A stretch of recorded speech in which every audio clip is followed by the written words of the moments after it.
Sejam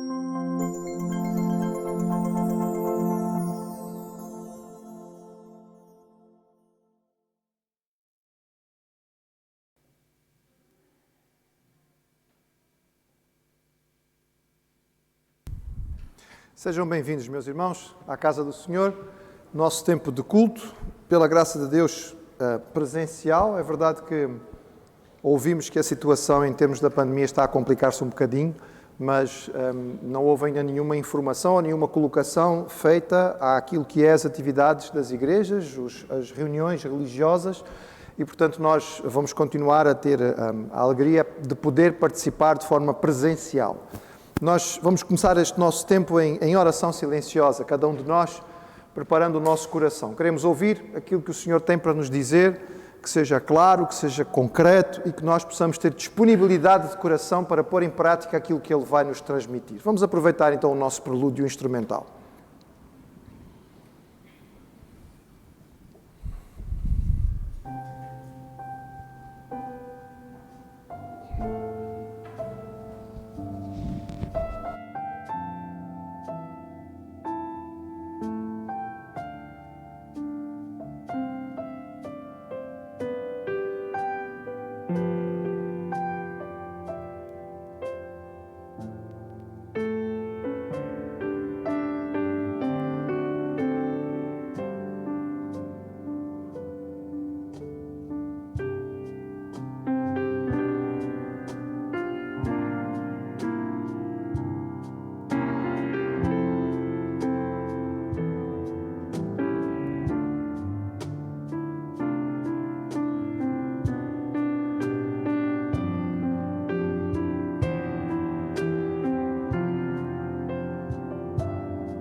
Que a graça e a paz do Senhor possa permanecer nos nossos corações.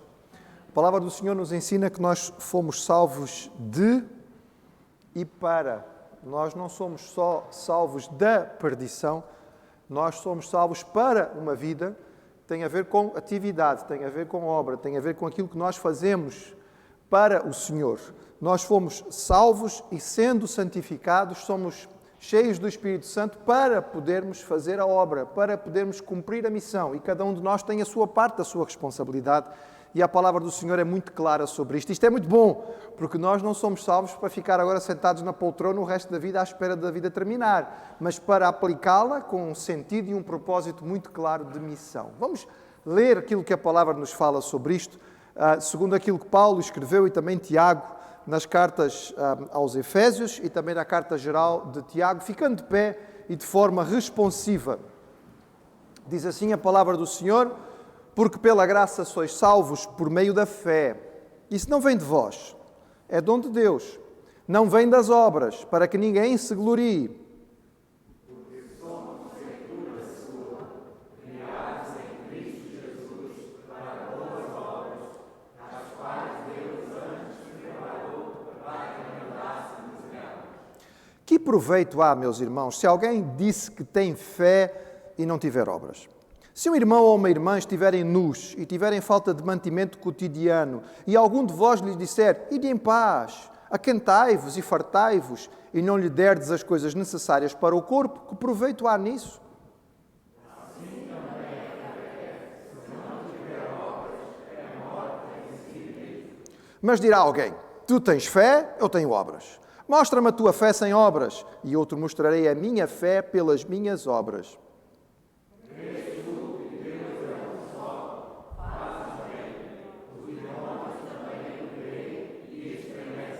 Mas queres saber, ó homem vão, que a fé sem obras é estéril? Porque assim como o corpo sem o espírito está morto, assim também a fé sem obras é morta. A palavra do Senhor é muito clara, irmãos. É claro que Tiago não está a falar sobre obras no sentido da salvação. Ele está a falar como resultado, não é? Como o para, ou seja, nós, pela fé, o instrumento da salvação é a fé, mas depois ela deve nos levar a um envolvimento concreto com aquilo que é o trabalho. E nós mostramos a nossa confiança no Senhor agindo. Porque na palavra do Senhor, fé é sinônimo de obediência. Fé é sinônimo de ação. Fé não é só um sentimento ou uma convicção intelectual. Fé tem a ver com confiar e por isso agir. E é isso que nós somos chamados a fazer. E nós vamos cantar esta verdade porque o Senhor nos chama para que nós nos envolvamos no trabalho. E este hino fala exatamente sobre o nosso compromisso com Ele.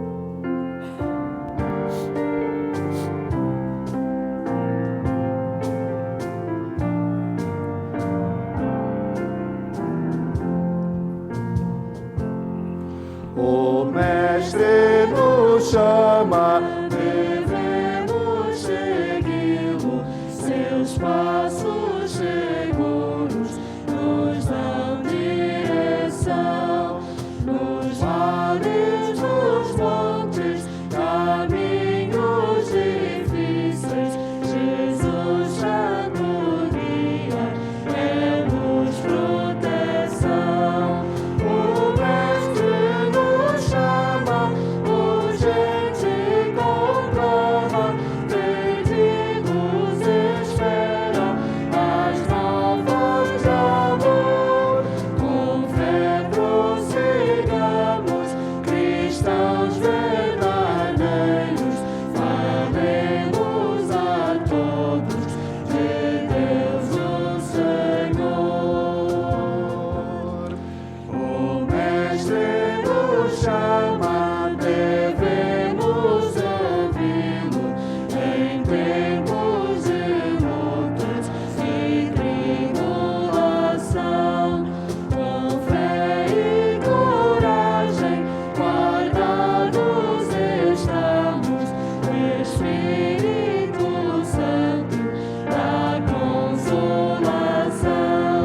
O Mestre nos chama, urgente conclama, segui-lo devemos em todo viver. Felizes estamos, alegres levando mensagem de graça, de paz e poder. O hino é bonito, tem uma melodia agradável, tem uma poesia bem escrita. E o irmão prestou atenção no que cantou? É que a gente, quando canta na igreja, irmãos, é um perigo. O pastor quase que tem que dizer isso todos os domingos, porque é a nossa prática. Nós pomos no automático, irmãos. A gente canta, deixa-se levar pela letra e a nossa cabeça, nós conseguimos cantar e pensar outra coisa. A nossa mente é extraordinária, Deus nos fez com um grande potencial. Mas não é esse o objetivo, irmãos. Aqui falou sobre tempos difíceis, sobre caminhos difíceis, sobre lutas e tribulações. E se você prestou atenção na letra, talvez você termine este hino dizendo assim, mas eu acho que não consigo. Isso é pedir muito. É por isso que aquilo que Ele nos pede, Ele não nos pede só. Grande diferença da palavra do Senhor. Aquilo que Ele nos pede, Ele nos dá o exemplo máximo e a seguir Ele nos infunde com o seu Espírito para nós podermos viver. Ele nos dá a capacidade para fazê-lo. Não por nós, pelo Espírito Santo que está em nós. E é por isso que o crente em Cristo, sabendo do desafio que tem para viver a vida cristã correta, procura ser cheio do Espírito Santo. E é isso que nós vamos cantar agora. Enche-me, Espírito, mais que cheio eu quero estar. Eu menor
Senhor, nós te agradecemos porque a nossa vida não se resume a esperar um dia deixarmos esta realidade. Nós temos esta convicção de que vamos estar contigo, mas temos, Senhor, um senso claro de missão, uma responsabilidade e um privilégio de podermos participar da tua missão do resgate da humanidade. Ó Senhor, obrigado porque não só nos chamas, mas nos capacitas.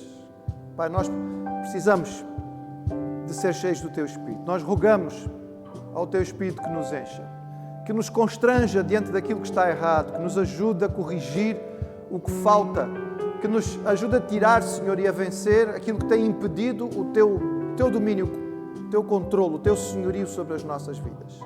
Ó Senhor, fala connosco, usa a tua palavra e sensibiliza-nos para esta vida que tu nos ganhaste, tão cheia de significado, tão cheia de propósito e que vem pela tua graça. Nós te louvamos por isto em nome de Jesus. Amém.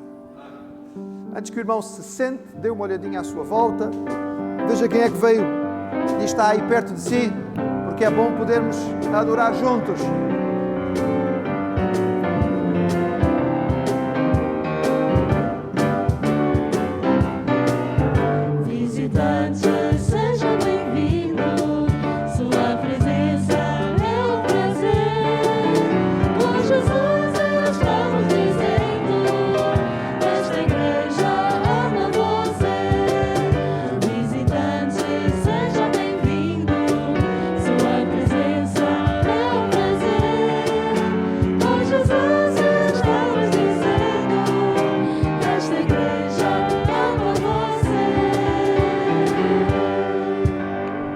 Amém. Os irmãos podem sentar-se. É isso mesmo, se há alguém que você pode abraçar, abrace. Mesmo que tenha que andar um bocadinho até chegar, não é? Mas é bom. Nós vamos continuar louvando o nosso Deus, pedindo a sua direção. Neste culto, como os irmãos já entenderam, o nosso foco é este, é a nossa responsabilidade, a nossa participação naquilo que é o trabalho do Senhor. E por isso a nossa oração é: Senhor, vem-me dirigir. Eu quero seguir aquilo que é a tua orientação para a minha vida. E enquanto nós cantamos esta oração tão bonita, nós vamos também participar contribuindo os nossos dízimos, as nossas ofertas para o trabalho do Senhor. Se alguém é visitante entre nós, não se sinta constrangido. Isto não é obrigatório para si. Isto é para os membros da igreja, porque sabem porque é que estão a contribuir. Vamos então louvar ao Senhor.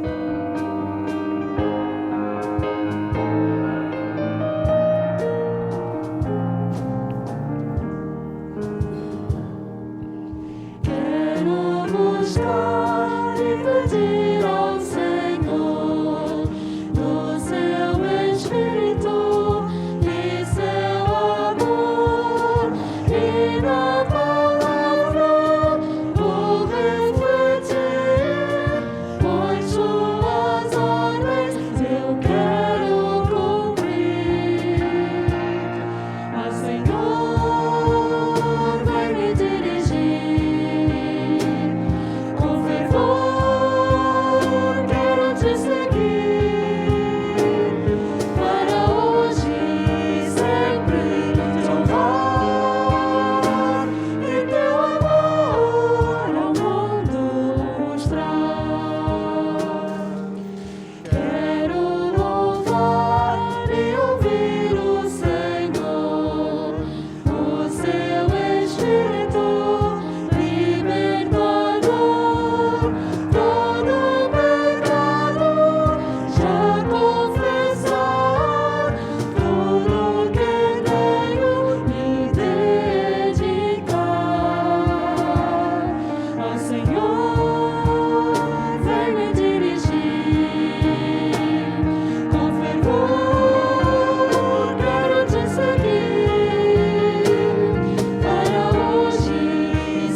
Agradecemos as nossas irmãs do grupo de louvor, podem sentar-se. Nós vamos consagrar estas ofertas em oração. O nosso diácono irmão Benedito vai nos dirigir nesta oração. Vão trazer aqui o microfone para ele. Só lembrando alguns motivos de oração que nós temos. Graças a Deus ontem estivemos aqui, um bom grupo de irmãos. Tivemos o nosso recital da Escola de Vida e Música, que terminou mais um semestre. Foi um tempo muito bonito, vários instrumentos diferentes, bastante participação, muitos membros da nossa igreja, desde os mais novinhos até alguns com um bocadinho mais de idade, de experiência, mas foi tão bom ver a aplicação, não é, daquilo que foi o seu esforço durante este tempo. E para os professores também foi um momento de satisfação de ver o resultado de todo o seu trabalho. Nós sempre temos motivos de oração por saúde. O nosso irmão Tiago foi operado ao ombro na segunda-feira, está a recuperar, é um processo lento, doloroso. Nós podemos ajudá-lo através das nossas orações. Nossa irmã Eliede tem estado enferma, precisando da nossa intercessão, além daqueles irmãos que nós já sabemos que são situações habituais. A nossa convenção pede ajuda, irmãos, no sentido das igrejas que estão a ter alguma dificuldade com a pandemia. Como os irmãos compreendem, muitas igrejas têm estado fechadas muito tempo, igrejas menores, os recursos são poucos, entraram menos ainda neste período e torna-se difícil. Então, este mês ficou destinado como o mês em que levantamos uma oferta para auxiliar as igrejas irmãs da nossa convenção que estão em dificuldade. E faremos isto no próximo domingo. Então, apelamos aos irmãos, se o Senhor tocar o seu coração para participar, no próximo domingo tenha esta noção, este entendimento, que a oferta levantada será para auxiliar as nossas igrejas irmãs que estão em dificuldade. Também os irmãos encontram ali à entrada um cartaz grande com uma série de carinhas, muito tristes, até muito alegres. É a campanha de angariação de fundos para o acampamento. Os acampamentos de verão vão chegar. Nós queremos auxiliar alguns dos nossos miúdos e também dos nossos jovens. E as nossas jovens estão a pôr as suas habilidades culinárias, trazendo bolos e biscoitos e coisas assim do género. Você pode comprar um e levar e desta maneira está ajudando. Leva a sobremesa e também ajuda a contribuir para o acampamento. Só para explicar que aquela tabela que está ali, irmãos, significa que enquanto eles não chegarem aos 600 euros, não estão 100% felizes, que esse é o alvo que eles têm. Eu diria que é um alvo arrojado, mas pronto, ainda bem, é bom sonhar alto, não é? Vamos contribuir e participar conforme o Senhor colocar no nosso coração. Vamos então orar ao Senhor junto com o nosso irmão Benedito. Senhor, nosso Deus, nosso Pai, nós te agradecemos pelo dom da vida, te agradecemos porque nos permite estar na tua casa nesse domingo para te louvar, para te adorar, para te cultuar. Senhor, agradecendo pelas muitas bênçãos que temos recebido, pelas respostas às nossas orações. Pela sua misericórdia, Senhor, para com cada um de nós, pelas famílias aqui representadas. Nós te agradecemos, Senhor. Falta-nos até vocabulário para expressar o nosso sentimento de gratidão por tantos benefícios que tem nos feito, Senhor. Ó Pai querido, te pedimos que tu use agora o mensageiro desta manhã, aqueles amigos que nos visitam, Senhor, que ainda não tomaram a decisão, aqueles que nos assistem através da internet. Hoje é o dia aceitável, que possam tomar essa decisão de aceitar Jesus como o único Salvador de suas vidas, Senhor. Ó Pai querido, fala ao nosso coração aquilo que tu queres que nós ouçamos e não aquilo que queremos ouvir. Faz de nós, Senhor, pessoas, crentes práticos, Senhor, e menos teóricos, para que possamos, Senhor, através dessa obra, Senhor, demonstrarmos o amor que tem para conosco, Senhor. Ó Pai querido, nós te agradecemos também pelos dízimos e ofertas colocadas aqui no teu altar para o sustento da tua obra, aqui em Portugal, em outras partes do mundo, e abençoa todos aqueles que puderam contribuir. E aqueles que não puderam, tu sabes os motivos. Se for por falta de trabalho, Senhor, que tu possa abrir portas, janelas, para que essas pessoas possam, através do seu trabalho, terem o seu sustento e também alegremente poderem contribuir nesse momento tão significativo na vida de todos nós e na vida da nossa igreja. Fica conosco, abençoe-nos, guarda-nos de todo mal. É a oração que nós fazemos, agradecido no nome santo de Jesus. Amém.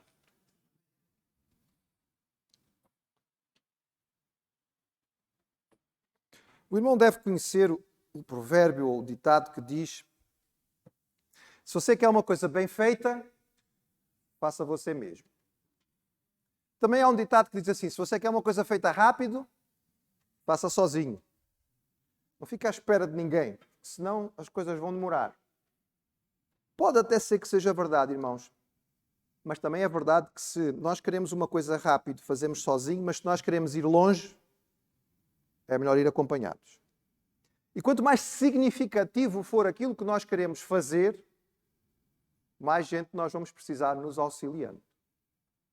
A vida cristã não foi ganha para o Senhor para ser uma vida solitária. Nós não somos chamados a fazer tudo sozinhos. Porque o propósito que nos é dado pelo Senhor é muito grande. Não tenhamos dúvida, irmãos, nem medo de dizê-lo. Há um desafio para a Igreja de Jesus e há um desafio ganhar o mundo para Cristo. Você acha que consegue sozinho? Não. Mesmo que fosse só a nossa própria vida, em termos de crescimento em santidade, para ficarmos cada vez mais parecidos com Jesus, é um grande alvo. Nós não conseguimos chegar lá nós, sozinhos. Nós precisamos daqueles que nos acompanham. A palavra não nos chama para um ministério solitário. O Senhor providencia colaboradores para a missão. Nós somos envolvidos pelos irmãos da igreja, por companheiros de trabalho na obra, porque o fardo é pesado, os caminhos são difíceis, a oposição é grande. E olhando para a Bíblia e para a história da igreja, nós percebemos que os grandes nomes que nós guardamos na missão não trabalharam sozinhos. Consideramos o apóstolo Paulo, o grande missionário, o primeiro grande missionário, aquele que é o exemplo máximo para nós. Ele conseguiu ser ao mesmo tempo pastor de igreja, plantador de igreja, discipulador, missionário, doutrinador, escritor, tanta coisa. Como é que este homem conseguiu fazer isto? Ele não fazia sozinho. E terminando o nosso tempo pela nossa viagem, que já vai um bocadinho longa, na carta aos Colossenses, nós veremos que, afinal, Paulo tinha muitos colaboradores. E lendo aquilo que ele escreve no fim da sua carta, isto nos ajuda a perceber as implicações que tem para nós. Eu convido o irmão a abrir a última página da carta de Paulo aos Colossenses, portanto, capítulo 4. Nós vamos ler os versículos finais. Vamos ler de pé, em reverência à palavra do Senhor. Colossenses 4, a partir do verso 7, diz o seguinte: quanto à minha situação, Tíquico, irmão amado e fiel ministro e conservo no Senhor, de tudo vos informará. Eu vou-lo envio com o expresso propósito de vos dar conhecimento da minha situação e de alentar o vosso coração. Em sua companhia vos envio Onésimo, fiel e amado irmão, que é do vosso meio. Eles vos farão saber tudo o que por aqui ocorre. Saúda-vos Aristarco, prisioneiro comigo, e Marcos, primo de Barnabé, sobre quem recebestes instruções. Se ele for ter convosco, acolhei-o. E Jesus, conhecido por justo, os quais são os únicos da circuncisão que cooperam pessoalmente comigo pelo reino de Deus. Eles têm sido o meu lenitivo. Saúda-vos Epáfras, que é dentre vós, servo de Cristo Jesus, o qual se esforça sobremaneira, continuamente por vós nas orações, para que vos conserveis perfeitos e plenamente convictos em toda a vontade de Deus. E dele dou testemunho de que muito se preocupa por vós, pelos de Laodiceia e pelos de Hierápolis. Saúda-vos Lucas, o médico amado, e também Demas. Saudai os irmãos de Laodiceia e Ninfa e a igreja que ela hospeda em sua casa. E uma vez lida esta epístola perante vós, providenciai para que seja também lida na igreja dos Laodicenses, e a dos Laodiceia, lede-a igualmente perante vós. Também dizei a Arquipo, atenta para o ministério que recebeste do Senhor para o cumprires. A saudação é do próprio punho, Paulo. Lembrai-vos das minhas algemas, a graça seja convosco. Pai, obrigado pela palavra. Ajuda-nos a compreender as aplicações para cada um de nós e das nossas vidas. Nós te rogamos em nome de Jesus. Amém. Os irmãos podem se sentar. Paulo transmitira já o conteúdo que ele tinha para esta carta. Ele respondeu à situação que se passava não somente em Colossos, mas naquele vale. São 3 as igrejas próximas, o Vale do Lico, do Rio Lico. Portanto, a igreja de Colossos, de Laodiceia e de Hierápolis viviam em relativa proximidade, digamos. E ele já respondeu, ele já disse o que tinha para dizer, do ponto de vista doutrinário. Ele já ensinou, já passou as instruções, as exortações, os apelos, e ele agora vai se despedir. E ele o faz, e na sua despedida, irmãos, nós percebemos que, apesar de tudo, Paulo não estava sozinho. E veja a lista de nomes interessantes que nós encontramos aqui. Porque nesta lista nós encontramos uma espécie de fotografia daquilo que seria a situação de Paulo e mesmo daquilo que era a igreja nesta época inicial em que a igreja de Cristo existia. Versículos 7 e 8, ele menciona Tíquico. Tíquico era o portador, ou foi o portador da carta. Ele levou esta carta, assim como provavelmente a carta aos Efésios, e também a carta a Filemon, que era membro e hospedeiro da igreja em Colossos. E ele é um dos grandes candidatos a ser amanuense, ou seja, secretário, porque alguém escreveu a carta. Paulo não a escreveu toda. Ele ditou e alguém escreveu. Tíquico é um dos principais candidatos a ter sido o secretário. Nós sabemos que Tíquico era um crente da Ásia, provavelmente ele seria de Éfeso. Sabemos que ele foi parte dos companheiros de Paulo na sua terceira viagem missionária, como encontramos em Atos, e ele vai ser mencionado por Paulo na sua última carta que ele escreve a Timóteo, a segunda carta a Timóteo. Aqui ele é descrito de uma forma muito especial, irmão. Veja o que ele diz aí sobre ele. Irmão amado, fiel ministro e conservo no Senhor. Estas palavras provavelmente não lhe significam muito, porque nós raramente utilizamos a palavra conservo hoje em dia. Conservo no original, irmãos, significa companheiro de remo numa galé. Os escravos que eram colocados nas galés para remarem, era um trabalho terrível, era uma das posições mais danosas para qualquer escravo. Não ficavam sozinhos, os remos eram muito grandes e normalmente era preciso 2 para poder mover o remo. E então havia companheiros de remo, não é? Estes indivíduos estavam ali, digamos, pagando a pena juntos e sofrendo juntos e remando juntos. É esta a expressão original que Paulo está aqui a usar. Ele diz que Tíquico está com ele no mesmo remo, no barco que é o barco do Senhor da missão de Jesus. Veja, irmãos, ele está a falar numa linguagem figurada, porque ele se apresentava várias vezes como Paulo, o escravo de Cristo. E ele não tem dificuldade em usar esta expressão, porque ele tem esta noção. O Senhor me comprou com sangue, foi um preço altíssimo, eu não pertenço a mim mesmo, eu pertenço a Jesus. Portanto, ele é um companheiro não somente de serviço, mas é alguém que está ali a sofrer. É um grande elogio que ele faz aqui. Não são muitas as pessoas que Paulo menciona desta maneira. Tíquico devia levar a carta, mas também, diz aqui o texto de forma muito clara, informar a igreja da situação de Paulo. Paulo não queria gastar tempo na carta explicando as questões jurídicas do seu processo. O material para escrever as cartas era escasso, era caro, era precioso, e Paulo quer usar o material para passar doutrina, para passar ensino. Então, todas aquelas questões do que é que tinha acontecido, as audiências, quem tinha ouvido, quais eram as acusações, as defesas, o que é que se previa, quanto tempo, etc. e tal. Ele não quer perder tempo com isto. O Tíquico pode dizer isto pessoalmente. Por outro lado, lembrando que Paulo está algemado a soldados 24 horas por dia, seria um tanto constrangedor estar a falar sobre isto na frente dos soldados. Então, Tíquico vai e pessoalmente ele vai poder explicar à igreja tudo aquilo que está a acontecer. É provável que a igreja esteja também interessada em saber, não é aquela, talvez, ansiedade de Filipos, que era uma igreja muito querida, fundada por Paulo, mas de qualquer maneira os colossenses também queriam informação e seria esta a maneira da informação poder chegar até eles. E há uma outra pessoa que irá com Tíquico para levar a carta, Onésimo.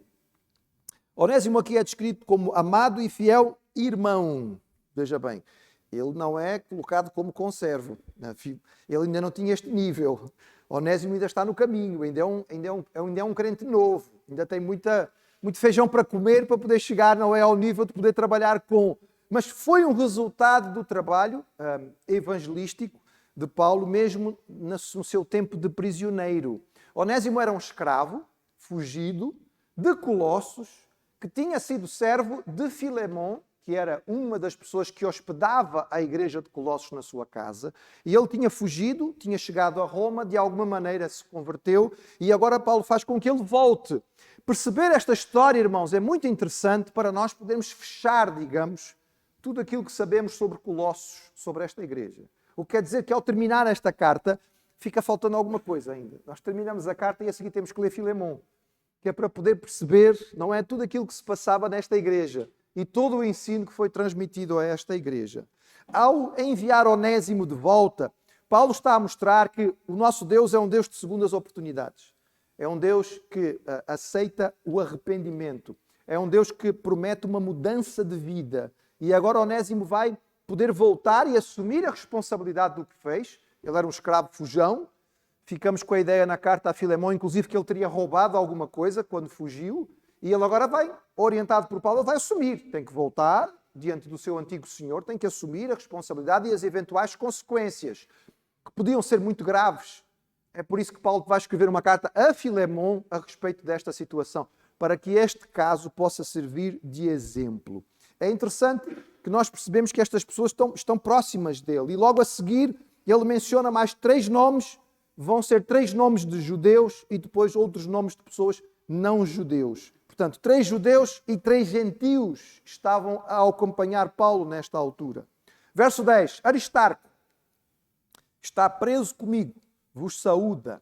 Aristarco é um crente de Tessalónica, onde Paulo esteve, não é uma igreja que ele fundou. Sabemos que Aristarco esteve presente com Paulo na altura daqueles tumultos em Éfeso. Lembram-se? Houve grandes tumultos em Éfeso. Paulo houve risco de vida por causa da reação daquele conjunto de trabalhadores que estava a perder dinheiro por causa do crescimento da igreja em Éfeso. Então ele estava lá, ele foi um dos que foi arrebatado, diz lá em Atos 19, verso 29, encheu-se de confusão toda a cidade e unânimes correram ao teatro, arrebatando a Gaio e a Aristarco, macedônios, companheiros de Paulo na viagem. Portanto, Aristarco tinha sofrido na pele, digamos, o estar ali junto do apóstolo Paulo.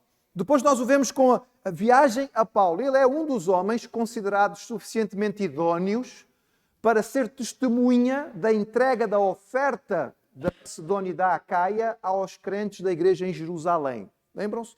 Carta aos Coríntios, Paulo pediu que levantassem uma oferta. Paulo pega nesta oferta, irmãos, devia ser uma oferta significativa. Ele não pode levá-la sozinho, por várias razões. Uma delas é o risco pessoal de andar com aquele dinheiro todo sozinho. O outro era que era importante que as pessoas tivessem certeza absoluta da prestação de contas. O obreiro não recebe o dinheiro assim de qualquer maneira. Ele tem que mostrar como é que o utilizou. Então, alguns crentes foram designados para ir com Paulo, servir de testemunha na entrega desta oferta à igreja de Jerusalém. E um deles, porque devia ser alguém, não é, conhecido da igreja, alguém respeitado pela igreja, foi este indivíduo Aristarco. E por isso ele foi, junto com Paulo, até Jerusalém. O que desperta a curiosidade aqui, e de certo modo nós não conseguimos explicar 100%, é esta afirmação, que está preso comigo. Será que ele estava mesmo preso no sentido de que ele tinha sido aprisionado pelos romanos? Há quem julgue que ele estava com Paulo quando Paulo foi preso em Jerusalém, que ele teria sido preso junto com Paulo. Mas em Atos não há nenhuma referência a respeito disto. O mais provável, irmãos, é que aqui se passa algo parecido com aquilo que aconteceu com Epafrodito. Os irmãos já não lembram de Epafrodito? Ou ainda lembram? Epafrodito, membro da igreja de Filipos, foi enviado a Paulo com uma oferta da igreja de Filipos e quando chegou lá, ele ficou com Paulo para servi-lo, não é? Para ajudá-lo. Vamos recordar o contexto, irmãos, porque isto é sempre importante. É lembrar que Paulo está em prisão em Roma, mas ele está em prisão domiciliar, certo? O que é que isso significa?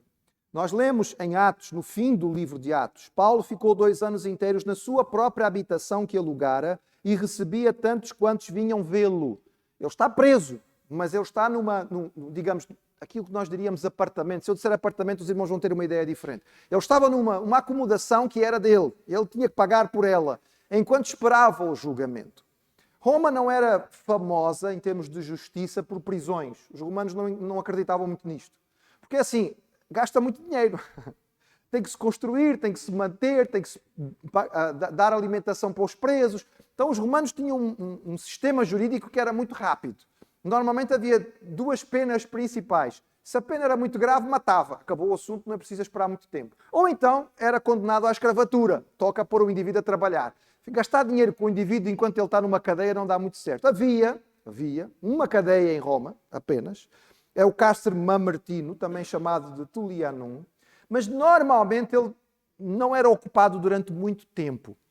Casos excepcionais podiam acontecer. O que acontecia, por exemplo, era quando um general era vencedor numa batalha, ele trazia os líderes, os chefes da tribo ou do povo que ele tinha derrotado, e estes indivíduos ficavam naquela prisão à espera do triunfo, que era a marcha triunfal do general, porque nesse dia em que o general fosse fazer a sua entrada triunfal em Roma, estes indivíduos viriam acorrentados atrás para mostrar, olha, estes são os líderes que foram derrotados, e no fim daquele passeio, digamos assim, enquanto o general está a ser aclamado, estes indivíduos eram levados para ser executados. Ou seja, eles ficavam algum tempo, dias, semanas, apenas à espera, não é, da sua execução. O mais famoso ocupante deste cárcere foi Vercingetorix, o grande chefe da revolta gaulesa. Quando ele foi derrotado, ele ficou muito tempo. Ele ficou cerca de 6 anos à espera, porque nunca mais César chegava para poder fazer o seu triunfo. Mas normalmente não era isto que acontecia. No caso de Paulo, o que é que se passou? Paulo chegou em Roma, apresentou a sua papelada, digamos, à guarda pretoriana que era responsável. Foram designados por rotatividade soldados para ficarem com ele 24 horas por dia acorrentados. E Paulo teve que pagar uma acomodação, provavelmente um pequeno espaço, não é? Talvez com 15, 20 metros quadrados, num dos prédios que havia em Roma. Sim, irmãos, havia prédios com andares diferentes naquele tempo. Um dos bairros mais baratos seria a Subura, era possivelmente onde Paulo estava, e provavelmente ele ficou num dos andares mais de cima. Porque ele pagou bem. Não, irmãos, era o contrário. Veja bem, nestes locais não havia absolutamente nada, não há esgoto, não há casa de banho. As casas de banhos que se usam são públicas. Então, o que é que acontece? Tudo o que é preciso fazer, é preciso sair lá de cima. Água, tem que sair para ir buscar água para trazer. Comida, tem que descer para ir buscar comida para trazer. Então, quanto mais para cima, mais barato. Toda a gente quer morar no resto do chão, que é que fica um bocadinho mais fácil. Então, era esta a circunstância de Paulo. O que significa que as pessoas podiam vir ter com ele. E ele teria pessoas que o auxiliavam. Possivelmente, nesta ocasião, Aristarco fez aquilo que outros teriam feito, não é? E que ajudavam a Paulo, indo buscar comida, indo buscar água, levando a sua roupa para ser lavada, coisas deste género, porque, afinal de contas, Paulo precisava desta ajuda. Depois há outro nome aí muito interessante, versículo 10, e Marcos. Irmãos, não tenham dúvidas, este Marcos aqui é João Marcos, primo de Barnabé, autor do Evangelho de Marcos. E se o irmão olhou bem para o texto, o irmão vai encontrar nesta passagem, entre os companheiros de Paulo, neste tempo de prisão em Roma, nada menos do que 2 autores do Evangelho que estavam com Paulo nesta altura, Marcos e Lucas. Reparou? Está a ver aí, a compor a ideia daquilo que é o contexto da igreja nesta altura. Paulo está em Roma e, no entretanto, estão com ele nesta altura, partilham com ele algum tempo no dia a dia, Marcos e Lucas, 2 dos evangelistas. Nós sabemos que Paulo e Marcos não tinham começado bem, não é? Mais ou menos 15 anos antes, na altura da primeira viagem missionária, Marcos, a meio da viagem, quis voltar para casa. E na segunda viagem missionária, quando Barnabé disse que vou levar Marcos outra vez connosco, Paulo disse, não. Missões é uma coisa muito séria. Esta gente que arrepia a carreira, não é? Que desiste a meio do caminho, não dá. Este jovem não tem fibra, não tem estômago para isto, não tem medula, não vou levá-lo connosco. E eles discutiram a ponto de se separarem. É triste, mas aconteceu. Então, Paulo foi para um lado, Barnabé foi para o outro. E Barnabé levou Marcos com ele. E o que é que aconteceu passado algum tempo, irmãos? Nós percebemos aqui que houve uma mudança de coração, uma mudança de atitude, não é? Marcos, afinal, mostrou que tinha fibra e que tinha capacidade, não é? E provou-se útil. E nesta ocasião, ele está ali com Paulo, está a ajudá-lo. Algumas pessoas acham que ele pode ter sido um dos que escreveu a carta, ou pelo menos parte da carta que Paulo estava a narrar. É claro que sabemos que a grande proximidade dele é com Pedro. Pedro terá sido o autor, digamos, do Evangelho, no sentido em que ele contou a maior parte das coisas que Marcos escreveu. E na sua primeira carta, Pedro fala dele, dizendo: a vossa coeleita na Babilônia vos saúda e meu filho Marcos. Portanto, ele tinha Marcos como um verdadeiro filho. O terceiro judeu que é mencionado aí, no versículo 11, chamava-se Jesus. cognominado, ou seja, ele tinha um apelido que era Jesus o Justo. Não se diz mais nada sobre ele, irmãos. Nós não temos mais nenhuma informação a respeito deste homem. Mas, evidentemente, que este nome é um nome forte, não é? Se o homem era chamado justo, é porque devia ser alguém muito correto. É claro que é importante para Paulo ter junto a si alguns companheiros que sejam judeus. Veja como ele se refere a esta situação. Ele diz, são os únicos da circuncisão que cooperam pessoalmente comigo. Isso quer dizer que nós já estamos numa fase da igreja em que há cada vez menos judeus. A igreja é cada vez mais gentílica. E Paulo sofre com isto, porque ele queria ganhar o seu povo. Quando ele escreveu aos Romanos, ele disse, não é? Tenho grande tristeza e contínua dor no meu coração por causa do seu povo. Mas estes ainda estavam com ele, eram colaboradores na obra. Depois ele menciona mais 3 nomes, e estes 3 nomes que ele vai mencionar são gentios. Versículo 12. Saúda-vos Epáfras, que é dos vossos servos de Cristo, combatendo sempre por vós em oração, para que vos conserveis firmes e perfeitos e consumados em toda a vontade de Deus, pois eu lhe dou testemunho de que tem grande zelo por vós, pelos que estão em Laodiceia e pelos que estão em Hierápolis. Epáfras, nós já conhecemos do início da carta, é um dos candidatos a ter sido o fundador da igreja de Colossos.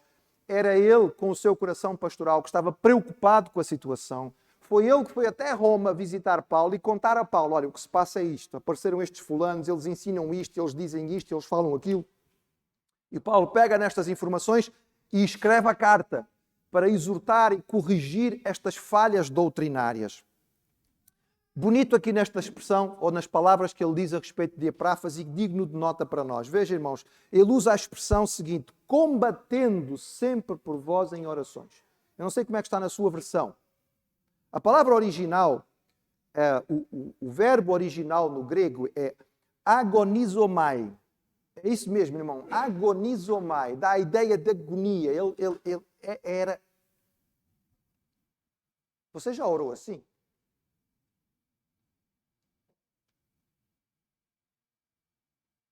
Oração, coisa séria. A oração, quando é vivida de forma intensa, ela torna-se um combate. Porque há alguém que não gosta que nós oremos. E ele faz tudo para que nós não oremos. Há alguém que não fica muito preocupado com a quantidade de reuniões que façamos. Podemos fazer muitas, ele não fica muito preocupado com isto. Ele também não está muito preocupado com o número de pessoas que vêm às nossas reuniões. Isso para ele não é grande preocupação. Ele não está muito preocupado com a quantidade de tecnologia que nós conseguimos desenvolver. Podemos usar a tecnologia que quisermos, ele sempre tem mais. O inimigo da igreja não se preocupa muito com a quantidade de ofertas que nós levantamos. Ele tem o mundo financeiro nas mãos. Mas quando o crente dobra o joelho, quando o crente aprende a orar, aí ele começa a ficar preocupado. Epáfras é designado por Paulo como um obreiro de valor porque era um homem que conhecia a oração. Ele combatia em oração. Ele lutava em oração. E Paulo dá testemunho, ele diz, este homem, ele agoniza por vós em oração. Ele, quando ora por vós, é sério. Porque ele sente a dificuldade que existe. Nas igrejas, repara, não era só na igreja de Colossos, nas igrejas da região. Ele orava por Colossos, por Laodiceia, por Hierápolis. E o alvo da oração dele, vejam qual é o alvo. Não é um alvo pequenino, ele diz, ele ora, ele combate em oração por vós, para quê? Para que fossem perfeitos e firmes. Irmãos perfeitos aqui, vou repetir isto, eu tenho dito isso várias vezes aos irmãos, que é para guardarem. Esta palavra perfeito que aparece muitas vezes não quer dizer sem nenhuma falha, porque todos nós temos falhas. Perfeito aqui significa cumprindo o propósito, fazendo aquilo para o que foi feito, certo? Tenho-vos dito várias vezes. Se você quiser pregar um prego na parede e você tiver uma chave de fendas, não vai ser perfeita para a obra, certo? Você pode a pé, eu já fiz isso, virar a chave de fendas ao contrário e com a parte da pega tentar bater o martelo, o prego. Pode até que funcione, não dá muito certo, porque aquela peça não é perfeita. Mas se você pegar um martelo, ele é perfeito para a obra. Pode ser que o martelo não seja grandes coisas, pode ser que ele esteja descascado na madeira, pode ser que a cabeça dele já esteja meio torta, mas apesar disto, ele é perfeito porque ele serve para aquilo, ele cumpre aquele propósito. A oração de Epáfras pela igreja de Colossos é que eles cumprissem a sua missão. Há um propósito para a vida do crente e era isso que ele queria, que estes crentes não perdessem o foco da vida em Cristo, ficassem firmes, seguros no caminho que Deus tinha para eles. E por isso Paulo valoriza imensamente este crente. Ele fala sobre Epáfras com palavras de alta exaltação, não é? De grande valorização por causa da importância deste irmão. Depois do versículo 14, nós descobrimos um dos meus personagens favoritos, claro, e os irmãos vão perceber porquê. Saúda-vos Lucas, o médico amado. É aqui que nós descobrimos que ele era médico, irmãos. Sabia? Nós não sabemos isso em mais lado nenhum, é só aqui. É aqui que nós descobrimos que Lucanos era o nome dele, Lucas era o apelido, digamos. É aqui que nós descobrimos que Lucanos era médico, provavelmente grego, possivelmente de Antioquia, autor de um dos 4 evangelhos e do livro de Atos, o único autor não judeu do texto sagrado, valiosíssimo isto, não é? Passou a fazer parte da equipa de Paulo na sua segunda viagem missionária, esteve com Paulo na sua viagem para Roma. Veja, irmãos, como é que Deus providencia. Paulo vai como prisioneiro para Roma, mas leva na sua viagem um médico particular. Viajar com médico. Não é para qualquer um, irmãos. Só algumas pessoas têm o privilégio de poder viajar com médico. Era Paulo e a minha esposa, né? Podem viajar com médico. Não é para qualquer um, irmãos. Só para alguns. Era muito bom. E a nota é um pormenor importante, irmãos, que nós encontramos mais à frente, não é? Na segunda carta de Paulo a Timóteo. É a sua última carta. Na segunda carta a Timóteo, irmãos, Paulo está preso e sabe que vai ser executado. Ele já sabe que vai ser morto. E a certa altura ele diz assim: só Lucas está comigo.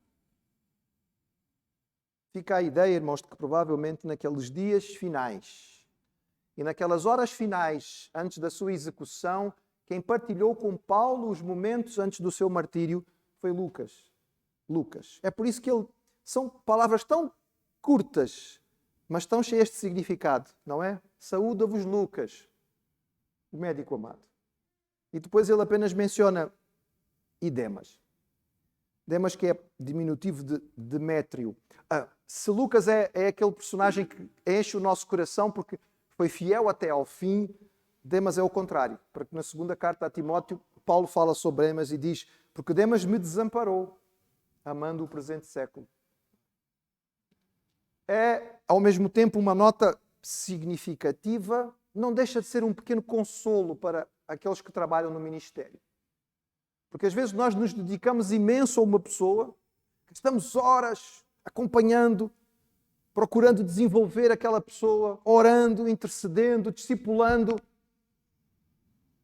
e depois perdemos. E a pessoa vai para o mundo. E quando isto acontece, irmãos, acreditem, tem sido a minha experiência, nós nos sentimos tão mal, ficamos tão tristes. E muitas vezes sentimos o peso sobre nós mesmos. Caramba, eu falhei. Onde foi que eu falhei? O que é que eu fiz de errado? Eu tinha que ter sido melhor, eu tinha que ter dedicado mais tempo, eu tinha que ter sido mais insistente, eu tinha que ter orado mais por esta pessoa. Bem, talvez tudo isto seja verdade, mas é assim, se até Paulo perdeu um Demas, e se até Jesus teve um Judas, então faz parte do ministério, serve de um bocadinho de consolo. Versículo 15 e 16. Veja, irmãos, o fim da carta dá-nos uma perspectiva do que acontecia com estas cartas, estas epístolas.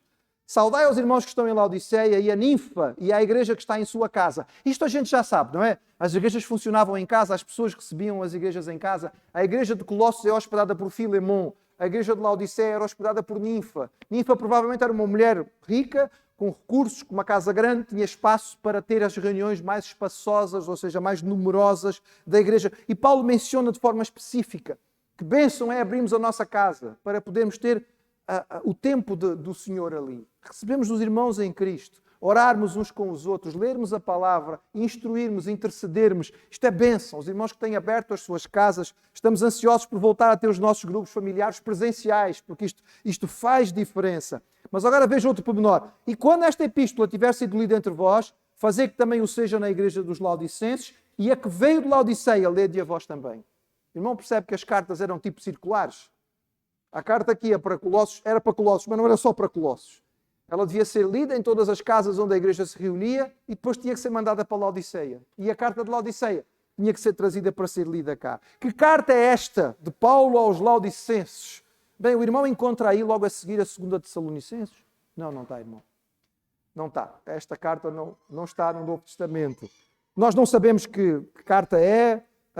Há algumas pessoas que defendem que era a carta aos Efésios. Porque a carta aos Efésios, na sua abertura, ela parece ser uma carta geral, uma carta circular. E há alguns manuscritos mais antigos que, na altura da designação do destinatário, está em branco, do tipo que serve para qualquer igreja daquela região. Não temos a certeza, irmãos. O mais provável é que a carta aos Laodicenses se perdeu. Pronto. Nós não a temos. Há uma carta que é apresentada como a carta aos Laodicenses, mas que é, na verdade, uma pescópia de vários versículos de Filipenses e outras partes, mas a carta à Laodiceia provavelmente acabou por se perder. Seja como for, nós percebemos que estas cartas são passadas de um lado para o outro. E Paulo termina mandando uma palavra àquele que seria provavelmente o pastor da igreja em Colossos, enquanto Epáfras estava fora, Arquipo. Muitos acreditam que Arquipo seria o filho de Filemon e de Áfia, que eram os hospedeiros da igreja de Colossos. Parece que Paulo está aqui chamando a atenção dele. Nós não sabemos se haveria alguma necessidade de apelo a este irmão ou simplesmente porque é uma responsabilidade muito grande e ele fala, não é, a este crente, atenta para o ministério. Ele termina no versículo 18 com uma nota importante. Saudação da minha própria mão. Havia muitas cartas a circular, irmãos, e havia cartas falsas. E evidentemente que havia gente que escrevia cartas como se fosse Paulo, porque isso tinha mais peso. Então Paulo, para poder garantir que a carta que estava sendo enviada era dele, e para que todos pudessem ter certeza que era ele que escrevia, então ele assinava, ele fazia, não é? Ele punha o seu próprio punho, a sua própria assinatura, para que tivessem a certeza com a sua letra de que era uma carta enviada por ele. Lembrem-se das minhas prisões. E ele termina com a saudação habitual que nós encontramos em todas as suas cartas. A graça seja convosco. Irmãos, esta carta ela se completa quando nós lemos Filemon, porque ficamos com o ambiente mais perceptivo ainda da realidade da igreja. É a maior obra cristológica do Novo Testamento. Entre todos os escritos que nós temos, é aquele que é mais significativo na defesa da doutrina de Jesus. E nos dá, numa fase tão inicial da igreja, 30 anos de existência da igreja, a noção clara que os crentes tinham naquela altura de que Jesus era Deus, feito homem, o Filho de Deus, que tinha morrido para a nossa salvação, ressuscitado ao terceiro dia, subido ao céu e que continuava presente através do seu Santo Espírito no meio da sua igreja. Esta carta termina com esta nota importante para cada um de nós. Não vivemos a vida cristã sozinhos. Nós precisamos de olhar ao lado. Há pessoas que o Senhor colocou para partilharem connosco. Paulo era Paulo, mas ele precisava, não é? De um Arquipo, de um Aristarco, não é? De um Lucas, de um Marcos. Ele precisava desta gente que estava ao lado dele, que o auxiliava e fazia com que o ministério dele fosse mais significativo. Que nós possamos guardar este exemplo no fim deste culto. Lembrar que nós somos parte daquilo que deve ser o auxílio ao irmão que está ao nosso lado. E também devemos olhar para o irmão que está ao nosso lado como companheiro e cooperador da obra do Senhor. Exemplos. Como, por exemplo, o grande exemplo de Barnabé. Nós vamos cantar no fim deste culto, ficando de pé. Era seu nome Barnabé, era natural de Chipre, mas ficou conhecido como José da Consolação.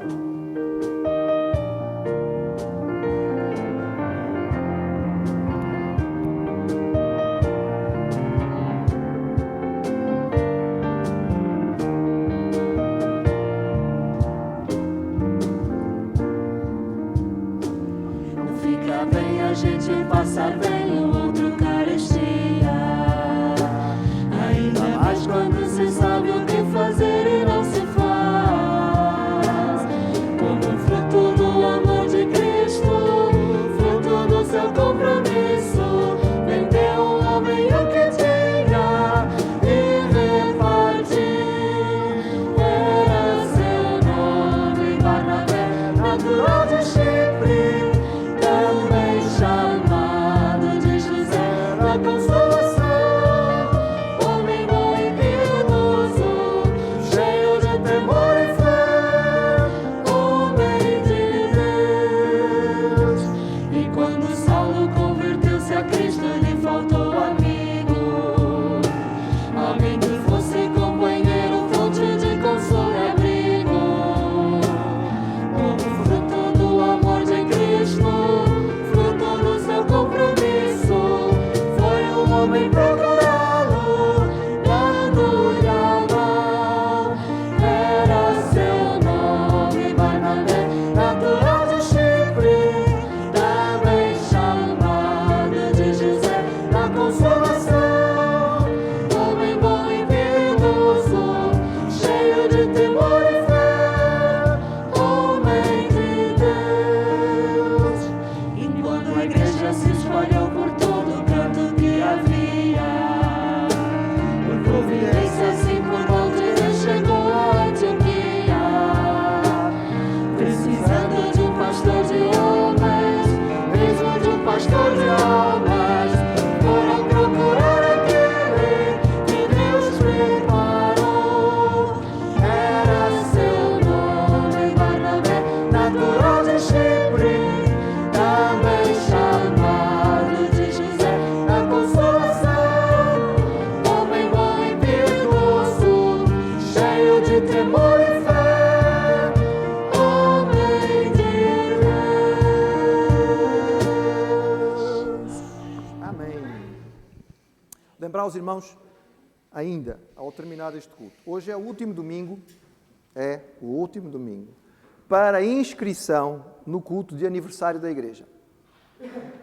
Primeiro domingo de julho, faltam só 15 dias, chega num instantinho. Nós vamos ter um culto especial, é o aniversário, são 65 anos da nossa igreja, e nós ainda estamos em dúvida se vamos fazer duas celebrações ou só uma, se dá para colocarmos toda a gente com algum distanciamento, mas mantendo o respeito, e as famílias podem estar juntas, conseguimos fazer só um culto um bocadinho mais longo, mas precisamos perceber quantas pessoas vão estar presentes. Então peço ao irmão que, se quer estar neste culto e ainda não se inscreveu, que por favor se inscreva hoje, porque hoje nós vamos fechar isto e decidir então se vamos realmente fazer só um culto ou se vamos manter duas atividades pela manhã. Pai, obrigado pela Tua palavra e obrigado, Senhor, porque nós não precisamos fazer tudo sozinhos. Obrigado porque Tu preparas, Tu disponibilizas, Tu capacitas e colocas ao nosso lado irmãos e irmãs para nos auxiliar, assim como nos colocas a nós, ao lado de outros, para podermos ser bênção. Ajuda-nos a ter esta percepção, a sermos o auxílio que podemos ser, a receber o auxílio que podemos receber. Nós Te pedimos isto em nome de Jesus. Amém.